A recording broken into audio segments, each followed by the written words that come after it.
Welcome back to the British Football Guy. Apologies that I've been gone for a couple of weeks. We're back now with an episode, just myself today, but I'm going to be talking about the season so far and then bold predictions and expectations for the remainder of the regular season and then who's going to make the playoffs.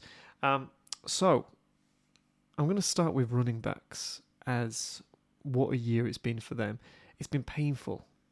Not as painful for the running backs, and most of them are out on IR. But for us as watchers of the game or fantasy football, it's just been horrific. So I'll tell you a tale. I had two first picks in the fantasy teams that I was in this year, and I'm in 4 leagues. I picked McCaffrey in both of them, and I thought, well, he'd had a year off, so hopefully if he can stay fit, he's going to be even better than when he had his injury. Wrong. He wasn't. He's now out for the rest of the season. Now, one of those leagues, the big league that I have talked about in the past, the big money league that I put into, it's only $100, but for the leagues that I play in, that's big money. I won last year, and I was thinking, has anybody actually retained the trophy in that league? Because it's relatively competitive. And I looked through and was like, nobody had. So I actually thought, right, I've got a good chance. Drafted well. Won the first 3 games. I thought, yeah, I'm going to do this. I've lost 9 in a row. 9 in a row. It's ridiculous. And I usually care about my fantasy on Yahoo, my grading. And I started off the season, I think it's diamond. I think it goes bronze, silver, gold, platinum, diamond. And it's like reserved for the 5% of fantasy footballers who have got the best win record. I've lost 9 in a really competitive league. It just bugger all for me, that. So I'm going to forget about that. In the other leagues I'm playing in, I am in the playoff picture for 2 of them, just about. And in the other one I'm leading. That's the first one that I'm doing within our new neighbourhood that we live in. And I drafted pretty well, and I expected that I'd probably do quite well in this one just because of some stupid decisions from some of the other players in who they drafted. Well, even the commissioner was late for his own draft and came in the 3rd round because he was eating nachos and watching a movie. So fair play to Paddy. So I will talk about fantasy in a little bit more because I do want to highlight one of the leagues that I'm in. But yeah, running backs, it's just been so difficult. And I think about the sport and think, do they need more protection? This does seem like it's an unprecedented year, how many players have been out on IR. So if I think about the top running backs, McCaffrey, out for the season. Derrick Henry, who I always thought, should I have gone for Derrick Henry? Started off incredibly, and now he's off. And even my wife said to me yesterday, do you think, Derrick Henry will come back good? Even kind of already writing off Christian McCaffrey. Because we talked about those players, Le'Veon Bell, Devonta Freeman, still in the league, but not getting much attention, not really doing anything either. I mean, fair play to Adrian Peterson, he's just kept on going. But these running backs, their shelf life is so short. So, some of the analysis that I've done here, and it really surprised me. Top running backs in terms of touchdowns and yards. Number 1, maybe this isn't a surprise, but it had been a surprise at the beginning of the year. Jonathan Taylor. Number 2, Austin Eckler. 3, Derrick Henry, and that's because, and he's been out for like 4 weeks now. 4, Joe Mixon. Actually, I think Joe Mixon, when I've looked at the figures, has probably taken over Derrick Henry now. And 5, James Conner. Now, James Conner was like an 8th round pick. People were thinking, it'll be like a 3rd or 4th choice running back if I have to play him. He's 5th. I haven't mentioned Dalvin Cook, Alvin Kamara, Aaron Jones, Saquon Barkley. They're just not in the picture. So when DeAndre Swift, all of these individuals that you thought were going to be up there, I mean, Austin Eckler, fair play to him. Nick Chubb, another one, not in there because he's been hurt so much. Chris Carson. I'm thinking about all these players. And Clyde Edwards-Helaire. I've picked him up in 2 leagues. I do have, I'm a big fan of Clyde Edwards-Helaire. Hasn't done much this year. But when we talk about forgotten men in the episodes that Logan and I have done, you look at these running backs, you're thinking, geez, who's going to make it next year? Who's going to come good?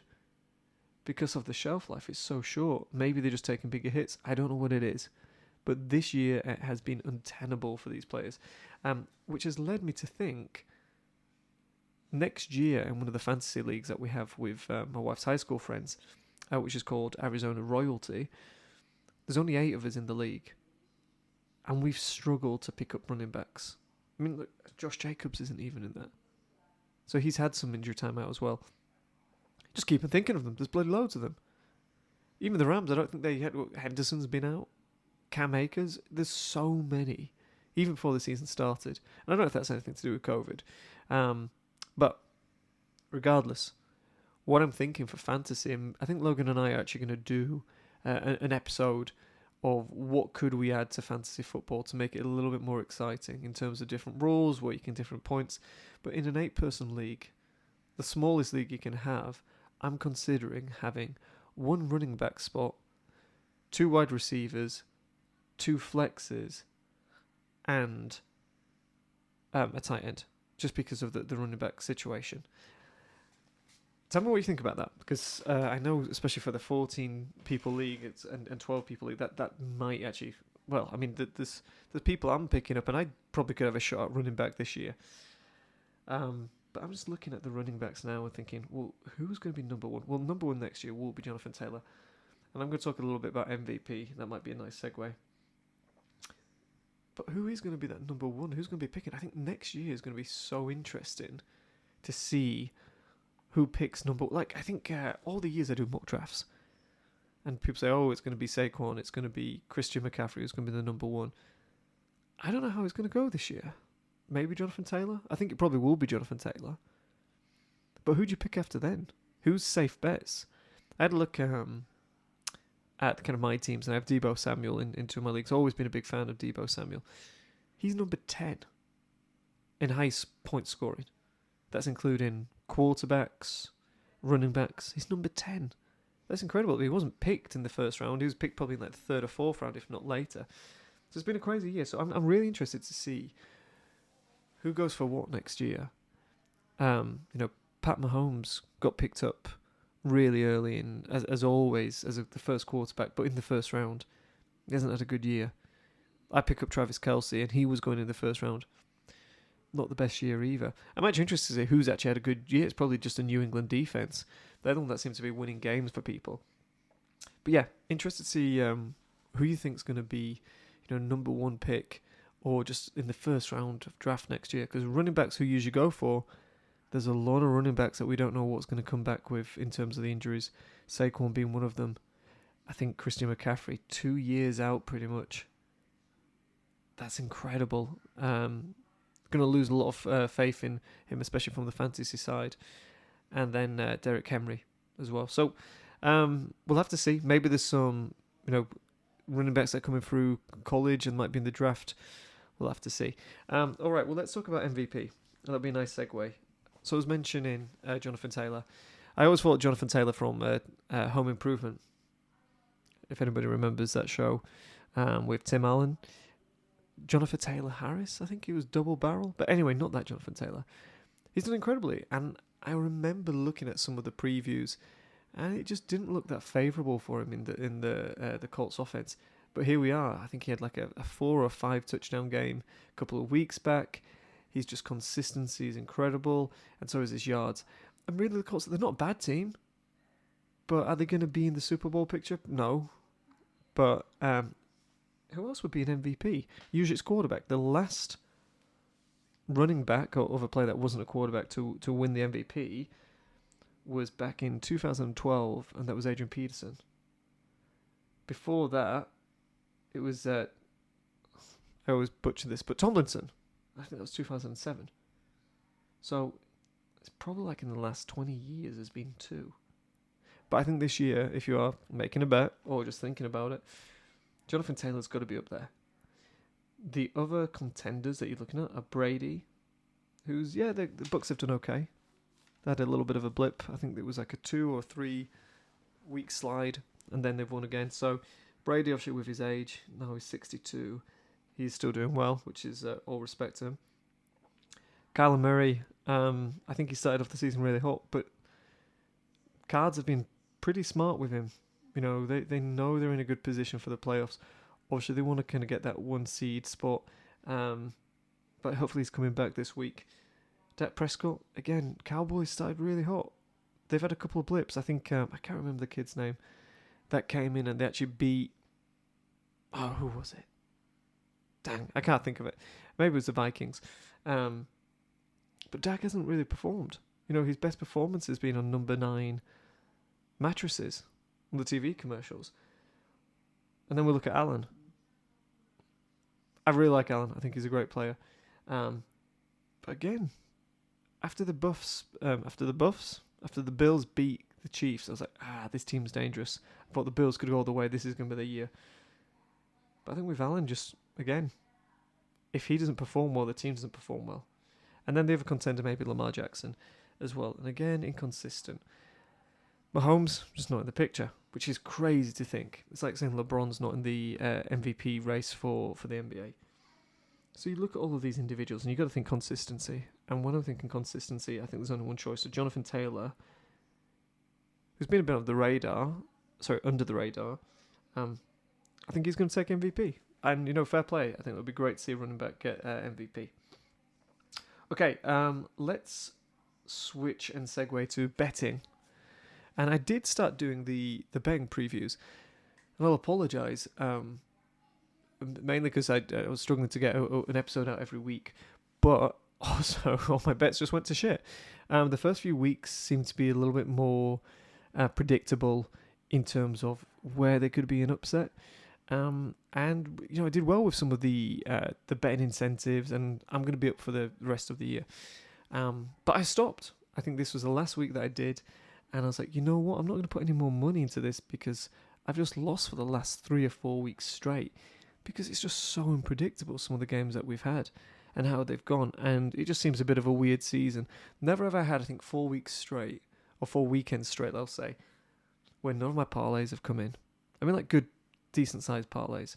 So I've just stopped. I'm not going to put any more in. I think I've probably been up for around about $600 to $800 on the year. Put that into cryptos, different coins. Again, I think you have to say, I'm not a financial advisor. This isn't financial advice. But if you do have some betting winnings, put it into meta-based crypto coins. You've got the meme coins that we talked about, Floki and Shiba. They're doing quite well. They'll come back again to go even higher. But if you do have any betting winnings that you've made this year, put it into the metaverse cryptocurrencies, all the stuff that Facebook's doing, or what they're called Meta now. That's the next thing, and that's where you can make some really good returns. And check out Gate.io for some of these coins, a little bit before they really go up in value, and I've seen quite a lot of returns on that. So anyway, on betting, I'll start again next season. Fresh, probably put $200 in, $300 and see where I can go from that. But honestly, I just stopped.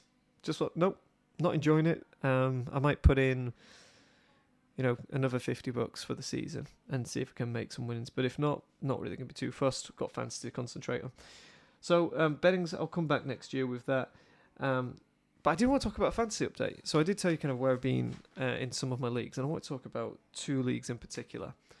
Well, in fact, the majority of the leagues I've been in, or 2 of the leagues, have been very, very competitive. So let's start with the one that I was talking about where we have 8 people. It's called Arizona Royalty. Now, the first 4 teams, the record is 7-5. And the bottom 4 is on 5-7. Now, I do the split here for the playoffs of the first 4 teams, and bottom 4 teams going to the losers playoff. Now, the loser of the whole league, we did confirm that the forfeit or the punishment was that they're going to go to the first ASU game of the season with the rest of us dressed in U of A gear. Now, for those of you that aren't familiar with Arizona colleges, ASU, crimson or maroon and gold, and U of A, like kind of white, blue and red. That's a rivalry. That's a rivalry match who they played, and we just had the game. I think ASU whooped them. U of A, I think, have won 1 game in like the last 22. So they're not a great team, or they haven't been great. That being said, whoever loses has to wear full face paint, all the gear, and it won't be playing U of A because we play them, around Thanksgiving time. It's going to be horrendous. The scary thing is, anybody in the league with, I think there's 2 games left that we have. Yeah, 2 games left. Anybody could finish bottom or in the losers playoff, and anybody could win the bloody thing. But that's brilliant. So every week I'll start to do like a recap of how the teams have done, throwing a few gags and stuff like that. But I love this league. It's the first time that I love winning more, but just panicking and thinking how things are going to go. I actually won my game by less than a point, and it pushed me. It kept me in the playoff running rather than the losers playoff. But yeah, incredible scenes. So I know, when I've been playing fantasy for maybe 5-6 years now, maybe a little bit more, and by far this has been the most exciting one. In the other league, the Family and Friends League that we have, similar kind of story. There is only one person out of 12 who cannot make it into the playoffs and win the whole bloody thing. And we do have kind of one person that's going to run away with it. That's one of their uncles. But the other league that I wanted to talk to you about, and I think this is pretty much down to just having, it's been so competitive because there's no running backs. Everybody's kind of just been a little bit more on the waiver wire, who can find somebody good and then make something of the season. Now, the other league, the one that I won, I just want to talk. So, TJ, who's done an episode, he's leading it. Now, TJ has come so close on so many occasions of winning this, but has never won it in all the years that it's been going on. But he's an habitual runner-up in fantasy football. So, his team, just to run through it, I'm just going to see if he's got anybody on the bench here that would be starting. Quarterback, Aaron Rodgers. Okay, fair, decent. Wide receiver, let's see who do you usually have. And he's got Debo, so really good pick with Debo. He's got Julio Jones. Well, he's on IR. He hasn't even played, so he'd have picked him early. CeeDee Lamb, not bad season. And then this is also, by the way, a 3 wide receiver league. So he's got Rashad Bateman and Sterling Shepard, and that's it. Okay, so running backs. Joe Mixon, Leonard Fournette, those is starting, and then A.J. Dillon and Aaron Jones. Now, Aaron Jones has a particularly good year as well. Tight end, is it Dalton Schultz? Dalton Schultz has got, and then his flex is David Montgomery. So not bad. I think it is a pretty solid team across the board for a 14-person league, but it doesn't shout out, this is a title-winning one. All right, I'll go through mine. Kyler Murray, Justin Jefferson, Brandon Ayuk, T. Higgins, and then it gets a little bit ridiculous. Alex Collins, Javonte Williams, Hawkinson. Yeah, it's tough. It's in a 14-person league when there's so many injuries. And we actually talked about, do we have 3 IR spots? Do we make an extra flex if you don't have a running back? Because it's just insane. However, so I'm bottom of that one and TJ's top, and he's doing really well. But you just have to look and think, you're just plastering a team together this year. But nonetheless, it's exciting, and I'm really glad we've got a couple of leagues that are really close. And the Arizona Royalty one that I've been talking about, where everybody's 7-5 or 5-7, it's the first year that people are doing fantasy, or for the majority of that league. So kind of coming into the experience of the draft party. This is great because everybody's on the chat, everybody's kind of taking the piss out of each other. But I think that's the best experience, is to really have everybody in the mix of it. So hopefully it'll stay competitive like that next year. And then again, we'll have an amazing forfeit that we'll do on the show as well. So look, to kind of come to a close on this, I want to talk a little bit about who's making the Super Bowl and who's making the playoffs. And there's a few teams that I want to talk about. First, I'll talk about the reigning champs, Tampa Bay. Tom Brady. I have a mixed relationship with Tom, and not one of those mixed relationships where he kisses you on the lips for far too long. I don't know if he's a good guy. I've seen some clips of where he does some terrific things for the fans and the community, but I also do have a bit of an insider information for somebody that actually did work with Tom as a sponsor for one of his previous sponsors. And they didn't have the best things to say about him. And I can see that as well. Very kind of vanity impression he gave. And not really being as genuine. But, I'd have to meet him and spend time with him. So Tom, prove me wrong. and they'd set up a lunch date. We'll get some pecan pie. But with Tampa, so obviously Brady, still reliable, still got his cannon. The rest of the players, I think, like Antonio Brown's been out for most of the year, but they've got a lot of offensive weapons. The defense has been nowhere near as strong as it was last year. I don't think they're going to make it all the way again. Could be surprised. Did come strong. They're all like a San Antonio Spurs team. A few years ago would always make the playoffs and they'd always come good at the right time. All right, next team that I'm going to talk about is the Detroit Lions. My buddy Kyle's a big Detroit Lion fan. He's also into why can't I say it? Sadomasochism. Sadomasochism. He's also into that. And Lions help him get on the way with that one. In the 6 games or the 5 games that they have left, there is potentially one that they could win. It's against the Falcons, and the Falcons at home. It's not looking good. A winless season. You remember the Browns of maybe 4 years ago? They had 2 seasons with 1 win. I really hope that's not for the Lions, but I can see that they're going to be the only winless team if they don't beat the Falcons in Atlanta. Right, who else do we want to talk about? Let's look at Green Bay and Rodgers. Again, another quarterback that I have a difficult relationship with. Again, we'd probably need to spend more time with him. Let's go to like a French bakery and have some patisseries. I've talked about this before. If you're a superstar and you have people around you telling you how amazing you are, even just watching Ted Lasso, they showed a little bit of an insight into what that could be. You can feel untouchable. I can imagine that. But Aaron Rodgers, with everything they said in the summer, I don't know if it was strategy to get what he wanted, but I don't know if he even got what he wanted. Justin Love does not look like the next franchise quarterback of Green Bay Packers. But, fair play to Rodgers, similar to Brady, just the quality that he has. Keeps them winning.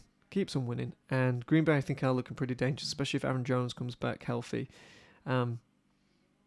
Could be the Super Bowl winners. Would not be surprised about that. And I don't like that because obviously Cards would have to play them. Let's segue onto the Cards. Ben and I think, had a prediction, and I said something like they're definitely going to make the playoffs. And I think I kind of clocked them at like 12-6 or 12-7. Sorry, at 10-7 or something like that. And he said that they were going to be like a 500, a tied win-to-loss record, something like 7-8, something like. Wait, what are the numbers now? 8-8 or 8-9.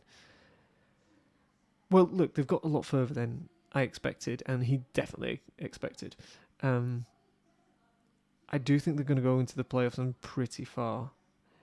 If Kyler comes back, and I think they're doing a really good job in kind of resting DeAndre Hopkins and Kyler Murray. They know that they're getting into the playoffs. How far can they go? Let's save some of our best players and make sure they come good deeper into the playoffs. So I think Cards have got a really good shot. Again, keeping those players healthy. James Conner, season of his life. And I thought he'd already had that with the Steelers. So great time for that. And I tell you what, I've always liked Cliff in the sense of he makes bold decisions, brave decisions that some coaches, they just won't take the risk. So I can see the Cards going away. It's just Green Bay that I would be worried about. And if you look at the rest, within the AFC, this is who we're talking about. You've got the Titans, Ravens, Bills, Chiefs, and Pats. I hate Mac Jones. Sorry, hate's a strong word. I don't like Mac Jones, and I wouldn't take him to a French bakery for a patisserie. He's got a very smugness about him. He's a perfect player for the Patriots, and he's doing well. Out of the AFC, Titans, they've got an easy schedule ahead of them, so they're going to be in the playoff picture. Ravens, don't fool me with confidence. Bills, again, too many blips. And the Chiefs, maybe they're coming good, but Mahomes isn't having his best year. He's probably got some doubts. So I think the Pats and the FC are the actually strongest team. Insane that Belichick's been able to turn it around after a year. NFC, we talked about the Cards, Green Bay and the Bucks. Who else is there? Cowboys and Rams. NFC's definitely got the stronger teams. And Rams, if you're thinking about healthy players, OBJ, if he can make an impact, is going to help. I'd actually like to see the Cowboys do well. I really would, because, I think even as much as I hate the fans, they are a terrific franchise. So, look, this is my prediction here. I think Pats and Cards or Green Bay are going to be in the Super Bowl. And I really hope it is the Cardinals, and I'd love to beat the Pats. Evan, my buddy, who's a big Pats fan, I hope you don't make it, but yeah, I hope we beat you in the Super Bowl. I'd take that. All right, so that's my predictions. MVP, Jonathan Taylor, and to win, I'm not going to say who's going to win the Super Bowl, but I'm going to say it's going to be two of these three. Pats, Packers, or Cardinals. All right, we'll be back sooner than we have been. We've got a few episodes in the pipeline, and thanks for the wait. We'll speak to you all soon.